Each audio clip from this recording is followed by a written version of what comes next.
Rotor. O rotor é composto de cubo, coroa, polos, componentes de fixação e travamento.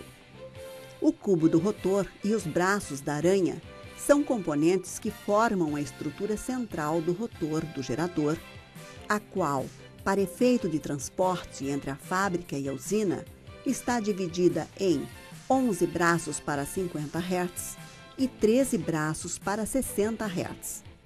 Estes componentes, quando soldados definitivamente na usina, constituem uma estrutura de 4 discos paralelos, sustentados por chapas verticais, orientadas radialmente em relação à linha de centro do rotor, as quais atuam como pás de um ventilador radial que imprime o ar absorvido pelas aberturas de ventilação do rotor através da coroa, dos polos, do enrolamento estatórico, núcleo do estator e dos trocadores de calor, ar, água. Coroa. A coroa do rotor ou anel magnético é constituída por chapas uniformemente empilhadas e prensadas por meio de tirantes e placas de pressão. Sustenta os polos e os segmentos do anel de frenagem. A coroa absorve as forças centrífugas provenientes dos polos e fecha o circuito magnético criado por cada par de polos com uma parte do núcleo do estator. A coroa é composta de um anel de pressão inferior e um superior, entre os quais são empilhadas as chapas do núcleo, constituídas de segmentos de chapas de aço com espessura de 3 milímetros, peso médio de 30 kg e comprimento tangencial de 1.800 e 2.200 milímetros. Após o completo empilhamento, a coroa será mantida em sua forma através de tirantes que, junto com os anéis de pressão inferior e superior, comprimem axialmente as chapas e absorvem as forças tangenciais que surgem entre as camadas de chapas. As chapas da coroa são laminadas e estampadas com aço de alta qualidade, cujas características mecânicas foram escolhidas de acordo com as solicitações previstas.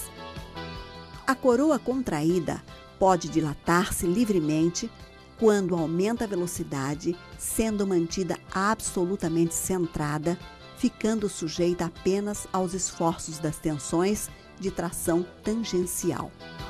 Os segmentos não são empilhados espiralmente, mas fazem em cada camada um anel fechado, onde as junções das pilhas subsequentes estão deslocadas entre si à meia divisão dos polos, constituindo assim o procedimento de empilhamento de sobreposição múltipla, que tem por objetivo diminuir o máximo possível as perdas magnéticas e mecânicas de seção transversal nas junções.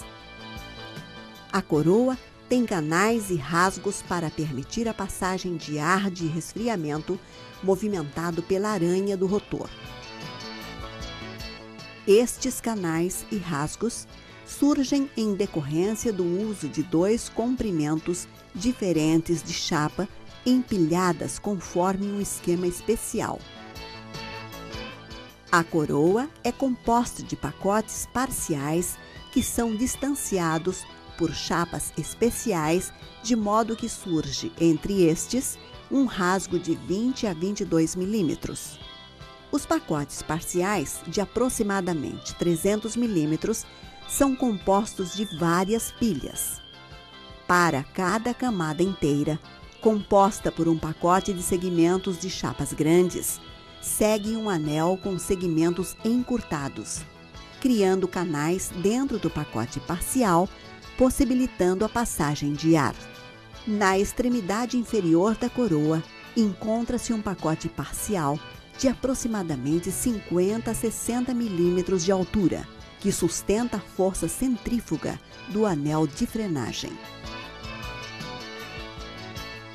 No diâmetro interno da coroa, são previstas ranhuras para alojar as cunhas de guia radial que mantém a coroa centrada, mesmo quando a força de contração for anulada em caso de sobrevelocidade no gerador.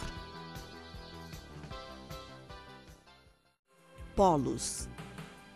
O polo tem a função de converter a corrente contínua fornecida pelo sistema de excitação estática em um fluxo magnético que, associado ao movimento do rotor, induz a tensão dos enrolamentos da armadura instalados no estator do gerador.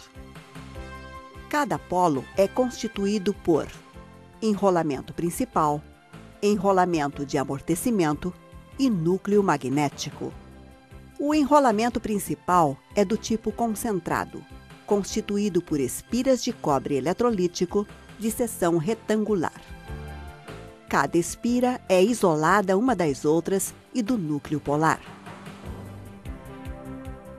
O enrolamento é fixado ao núcleo por meio de quadros de pressão constituídos por chapas de aço soldadas no núcleo. Para uma boa dissipação de calor, as espiras são fabricadas com aletas de contorno especial, de modo a aumentar e melhorar a refrigeração do polo. Nas laterais dos polos são montados 2 calços isolantes equidistantes do centro axial para evitar deformação elástica devido à força centrífuga do rotor. Os calços possuem a forma de cunha e compõem um conjunto com as placas isolantes coladas na lateral da bobina de cada polo. As cunhas são fixadas na coroa do rotor por meio de tirantes e porcas com um torque definido.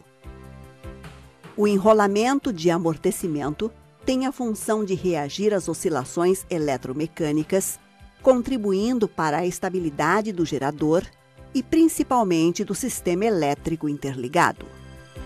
O enrolamento de amortecimento é constituído por barras cilíndricas de cobre eletrolítico trefilado, montadas em 4 dutos na parte frontal do núcleo de cada polo. Essas barras são interligadas por barras chatas de cobre que fecham o circuito elétrico no lado superior e inferior. A conexão do enrolamento de amortecimento de um polo para os adjacentes é através de conexões flexíveis. Sistema de frenagem. A máquina está equipada com um sistema de freios para reduzir o tempo de parada por inércia ou para parar a máquina rapidamente em caso de emergência. O equipamento de frenagem consiste de 2 circuitos independentes iguais, sendo que cada um aciona 16 cilindros de freio. Para o acionamento dos freios, utiliza-se ar comprimido devido à sua compressibilidade, permitindo uma frenagem suave. O ar comprimido é acumulado em 2 reservatórios, suficientes para 3 operações de frenagem consecutivas na pressão nominal. A rotação para aplicação dos freios na parada normal é de 20% da rotação nominal, ou seja, 18 rotações por minuto.